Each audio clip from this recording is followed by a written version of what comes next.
നമസ്കാരം. ഞാൻ അനുരാധ, വനിതാ ശിശുവികസന വകുപ്പിൽ ശിശുവികസന പദ്ധതി ഓഫീസറായിട്ട് ജോലി ചെയ്യുന്നു. ഇങ്ങനൊരു ടോക്ക് ഇവിടെ ഇൻട്രൊഡ്യൂസ് ചെയ്യണമെന്ന് തോന്നാനുള്ള പ്രധാന കാരണം ശൈശവ വിവാഹ നിരോധനത്തെപ്പറ്റി സംസാരിക്കാൻ വേണ്ടിയാണ് ഞാൻ വന്നത്. ശൈശവ വിവാഹ നിരോധന ഓഫീസർ കൂടിയാണ് ശിശുവികസന പദ്ധതി ഓഫീസർ എന്നത്. ആദ്യം തന്നെ പറയട്ടെ, എന്താണ് ശൈശവ വിവാഹം? നമുക്ക് എല്ലാവർക്കും അറിയാം, ആൺകുട്ടികൾക്ക് 21 വയസ്സ് പൂർത്തിയാകണം, പെൺകുട്ടികൾക്ക് 18 വയസ്സ് പൂർത്തിയാകണം. 18 വയസ്സിന് മുമ്പേ ഒരാളുടെ മുമ്പിൽ പെണ്ണ് കാണാൻ പോലും ഒരുക്കി നിർത്തുവാൻ പാടില്ല. എന്തുകൊണ്ട്? മറ്റൊന്നും കൊണ്ടുമല്ല. പ്രായപൂർത്തിയാവുന്നതിന് മുമ്പേ ഒരു കുട്ടിക്ക് ഒരിക്കലും തന്നെ പൂർണ്ണമായൊരു തീരുമാനം എത്താൻ കഴിയില്ല. അതിനു മുമ്പേ അവളുടെ കഴുത്തിൽ ഒരു വിവാഹഭാരം ചാർത്തി കൊടുക്കുക എന്നുള്ളത് തീർത്തും കുറ്റകരമാണ്. അതാദ്യം തന്നെ ബോധ്യപ്പെടുത്തട്ടെ. അപ്പോൾ എന്താണ് ശൈശവ വിവാഹത്തിന്റെ ദോഷങ്ങൾ? തീർച്ചയായിട്ടും ശൈശവ വിവാഹത്തിന്റെ ഏറ്റവും വലിയ പ്രശ്നം എന്ന് പറയുന്നത്, ഒരു പെൺകുട്ടിക്ക് പ്രായമാകുന്നതിന് മുമ്പേ തന്നെ അവളുടെ വിവാഹം ഫിക്സ് ചെയ്ത് കഴിഞ്ഞാൽ, അല്ലെങ്കിൽ അവൾ അങ്ങനെ ഒരു ട്രാപ്പിലേക്ക് പോയി കഴിഞ്ഞു കഴിഞ്ഞാൽ അവൾക്ക് തീർച്ചയായിട്ടും അവളുടെ പഠനത്തെയും അവളുടെ ആരോഗ്യത്തെയും മാനസികാരോഗ്യത്തെയും ഒക്കെ ബാധിക്കാൻ സാധ്യത കൂടുതലാണ്. ആയതിനാൽ തന്നെ പഠനവും മറ്റുള്ള കാര്യങ്ങളും നടക്കേണ്ട സമയത്ത് നടക്കാതെ വരികയും പിന്നീട് പെട്ടെന്നുള്ള വിവാഹം, കുടുംബജീവിതം കൈകാര്യം ചെയ്യാനുള്ള ബുദ്ധിമുട്ടുകളും, ഏർലി പ്രഗ്നൻസി, ആരോഗ്യപരമല്ലാത്തൊരു പ്രഗ്നൻസി ഉണ്ടാവാൻ ഉള്ള സാധ്യതകളും, ജനിക്കുന്ന കുട്ടികൾക്ക് വൈകല്യമടക്കം ഉണ്ടാകാനുള്ള സാധ്യതകളും, കുടുംബ പ്രശ്നങ്ങളും ഒക്കെ തന്നെ പിന്നീട് റിപ്പോർട്ട് ചെയ്യാനുള്ള സാഹചര്യങ്ങളും കൂടുതലാണ്. അപ്പോൾ ശൈശവ വിവാഹത്തിനെ എങ്ങനെ പ്രതിരോധിക്കാം? നമുക്ക് തീർച്ചയായിട്ടും അറിയാം, ഒരു പെൺകുട്ടിക്ക് തുടർച്ചയായിട്ട് നന്നായിട്ട് പഠിക്കുന്ന കുട്ടികളാണെങ്കിൽ സ്കൂളിൽ വരുന്നില്ല, അല്ലെങ്കിൽ വീട്ടുകാരില്ല, കുട്ടിക്ക് എന്തെങ്കിലും ഒരു അഫെയർ ഉണ്ടായി കഴിഞ്ഞാൽ പെട്ടെന്ന് തന്നെ അടുത്ത ഒരു എരിചട്ടിയിൽ നിന്നും വെറുചട്ടിയിലേക്ക് എടുക്കുന്ന തീരുമാനം പോലെ വേറൊരു വിവാഹത്തിലേക്ക് പെട്ടെന്ന് ഡിസിഷൻ എടുത്ത് കൊടുത്തേക്കാം എന്ന് കരുതി ഒരു വിവാഹം നിശ്ചയിക്കുക. ഇങ്ങനെയൊക്കെയുള്ള പരിപാടികൾ നടത്തുമ്പോൾ തന്നെ നമുക്ക് മനസ്സിലാക്കാം, അല്ലെ അങ്കണവാടി വർണ്ണക്കൂടുകൾ പോലുള്ള പദ്ധതികൾ നടക്കുമ്പോൾ ടീച്ചർമാർ മുഖാന്തരം മനസ്സിലാക്കാം, കുട്ടി സ്കൂൾ ഡ്രോപ്പ് ഔട്ട് ആവുന്നുണ്ട്, അല്ലെ കുട്ടിയുടെ ശ്രദ്ധ പലതിലേക്ക് പോകുന്നു, കുട്ടി നിരന്തരമായി പഠിക്കാനുള്ള താല്പര്യക്കുറവ്, വീട്ടിലെ സാഹചര്യങ്ങൾ, ഇതൊക്കെ കാണുമ്പോൾ നമുക്ക് മനസ്സിലാക്കാം ശൈശവവിവാഹത്തിനുള്ള സാധ്യത കൂടുതലാണെന്ന്. അപ്പോൾ ശൈശവ വിവാഹം പൊതുവെ എല്ലാവരും എടുക്കുന്നത് പെൺകുട്ടികളാണെങ്കിൽ ഭാരം തീർക്കാനുള്ള ഒരു പ്രോസസ്സായിട്ടും വിവാഹം കഴിച്ചു കൊടുക്കാനുള്ള ഒരു ഉത്തരവാദിത്വമായിട്ടാണ് ഇപ്പോഴും പെൺകുട്ടികളെ രക്ഷിതാക്കൾ കാണുന്നത്. ഈ ചിന്താഗതി നമ്മുടെ സമൂഹത്തിൽ നിന്ന് എന്ന് മാറ്റുന്നു എങ്കിൽ മാത്രമേ നമുക്ക് ഈ ഒരു പ്രശ്നം പരിഹരിക്കാൻ കഴിയുള്ളൂ. പെൺകുട്ടികൾ എന്ന് പറയുന്നത് വിവാഹം കഴിച്ചയക്കാനുള്ള ഒരു ഉത്തരവാദിത്തപ്പെട്ട ഒരു വസ്തുവല്ല. പെൺകുട്ടികൾ ആൺകുട്ടികളെ പോലെ തന്നെ ജോലി ചെയ്യുകയും കുടുംബം നോക്കാനുള്ള ഒരു കാര്യപ്രാപ്തി എത്തുകയും സ്വന്തം പ്രശ്നം പരിഹരിക്കാനുള്ള ഒരു പ്രാപ്തിയിലേക്ക് എത്തിക്കഴിഞ്ഞെങ്കിൽ മാത്രമേ പെൺകുട്ടികളെ വിവാഹത്തിലേക്ക് എത്തിക്കാവൂ. ഭർത്താവിനെയും കുട്ടികളെയും മാമ്പൂനെയും കണ്ട് ഇനി കൊതിക്കേണ്ട. ഭർത്താവിനുണ്ടെങ്കിൽ ഭർത്താവിനുണ്ട്. പെൺകുട്ടികൾ പഠിച്ച് അവരുടെ കയ്യിൽ ഒരു വരുമാനം ഉണ്ടെങ്കിൽ മാത്രമേ അവർക്കൊരു നിലനിൽപ്പുള്ളൂ. ഞാൻ മനസ്സിലാക്കിയെടുത്തോളം എത്രയോ വിദ്യാഭ്യാസവും ക്വാളിഫിക്കേഷൻ ഉണ്ടായിട്ടും പഠിപ്പിച്ചോളാം, പിന്നീട് ഏറ്റെടുത്തോളാം, ജോലിക്ക് വിട്ടോളാം എന്നുള്ള മോഹന വാഗ്ദാനങ്ങളിൽ വീണ് വലിയ വലിയ ഫാമിലികളിലേക്ക് തന്നെയായിരിക്കും ചിലപ്പോൾ പെൺകുട്ടികൾ എത്തിപ്പെടുന്നുണ്ടാവും.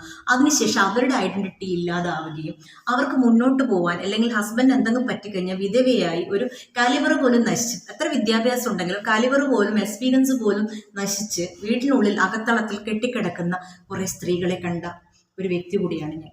അപ്പം ഇത്തരത്തിലുള്ള പ്രശ്നങ്ങളൊക്കെ തന്നെ നേരത്തെയുള്ള വിവാഹത്തിന് സാധ്യത കൂടുതലാണ്. സ്വന്തം കാലിൽ നിൽക്കാൻ പ്രാപ്തിയായിട്ട് മാത്രം ആൺകുട്ടിയാണെങ്കിൽ പെൺകുട്ടിയാണെങ്കിൽ ഒരു വിവാഹത്തിന് തയ്യാറാവുക. അല്ലാതെ പെണ്ണിന്റെ സ്ത്രീധനം കണ്ടിട്ടോ അല്ലെങ്കിൽ ആണിന്റെ സ്വത്ത് കണ്ടിട്ടോ ഒരിക്കലും ഒരു വിവാഹത്തിനും ഒരു പെൺകുട്ടി എടുത്ത് ചാടി പോകാൻ പാടുള്ളതല്ല. അപ്പൊ പറഞ്ഞു വരുന്നത്, സ്ത്രീധനം നിരോധിക്കണ്ടെങ്കിലും നമുക്ക് ഫസ്റ്റ് വേണ്ടത് പെൺകുട്ടിക്ക് സ്വന്തമായ ഒരു കാര്യപ്രാപ്തിയുള്ള ഒരു ജോലി തന്നെയാണ്. ആൺകുട്ടിക്ക് സ്വന്തം കാലിൽ നിൽക്കാൻ കഴിഞ്ഞിട്ട് മാത്രം, അല്ലെങ്കിൽ ജീവിതത്തിന്റെ ഉത്തരവാദിത്തം ഏറ്റെടുക്കാനുള്ള കാര്യപ്രാപ്തി ഉണ്ടെങ്കിൽ മാത്രം ആൺകുട്ടികളാണെങ്കിൽ വിവാഹത്തിലേക്ക് പോകുക എന്നുള്ളതാണ് ഏറ്റവും വലിയ കാര്യം. ഇതിൽ പ്രായമൊന്നും വലിയ കാര്യമുള്ളതല്ല. പ്രായം എത്ര പൂർത്തിയായാലും സ്വന്തം കാര്യപ്രാപ്തിയിലേക്ക് എത്തിപ്പെട്ടിട്ടും ഒരു ഫിനാൻഷ്യൽ കണ്ടീഷനിലേക്ക് എത്തിപ്പെട്ടിട്ടും മാത്രം വിവാഹം എന്നുള്ള ഓപ്ഷനിലേക്ക് പോവുകയാണെങ്കിൽ നമുക്ക് നല്ല മെച്ചമുണ്ടാവാൻ സാധ്യത കൂടുതലാണ്. ശൈശവവിവാഹ നിരോധന ഓഫീസർ എന്ന നിലയിൽ ഒരു പെൺകുട്ടിയുടെ വിവാഹം നിശ്ചയിച്ചു കഴിഞ്ഞാൽ ഏറ്റവും അടുത്തുള്ള അങ്കണവാടി പ്രവർത്തകരോടോ ICD സൂപ്പർവൈസറോടോ അല്ലെങ്കിൽ ശിശു വികസന പദ്ധതി ഓഫീസറോടോ നമ്മൾ റിപ്പോർട്ട് ചെയ്യണം. പൊതുവേ നമുക്ക് റിപ്പോർട്ട് ചെയ്യുന്നത് 18 വയസ്സിന് മുമ്പേ പെൺകുട്ടികൾക്ക് ഒരു അഫെയർ ഉണ്ടെങ്കിൽ അവരുടെ അഫെയറൊക്കെ ആയ പയ്യന്മാരായിരിക്കും, അല്ലെങ്കിൽ ചൈൽഡ് ലൈനിലേക്ക് വിളിച്ചിട്ടായിരിക്കും അവൾ വിവാഹം കഴിക്കാൻ പോവുകയാണെന്നൊക്കെ അറിയുണ്ടാവുക.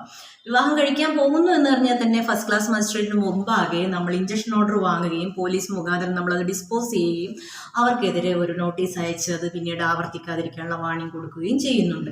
ഇത്തരം ശൈശവവിവാഹ സാധ്യതയുള്ള കുട്ടികളെല്ലാം തന്നെ ശ്രദ്ധയും പരിചരണവും പെട്ട വിഭാഗത്തിൽപ്പെടുന്നതാണ്. അത് എത്ര വലിയ ഫാമിലിയിലാണെങ്കിലും ആ കുട്ടികൾക്ക് വേണ്ടപ്പെട്ട ഒരു ഉത്തരവാദിത്തത്തോടു കൂടി കുട്ടിയോട് പെരുമാറുന്നില്ല എന്നുള്ളത് നമ്മൾ മനസ്സിലാക്കി വേണ്ട നടപടികളും റീഹാബിലിറ്റേഷൻ അടക്കം നമുക്ക് ചെയ്തു കൊടുക്കാൻ ബഹുമാനപ്പെട്ട CWC മുഖാന്തരവും നമുക്ക് അതിനുള്ള വകുപ്പുണ്ട്.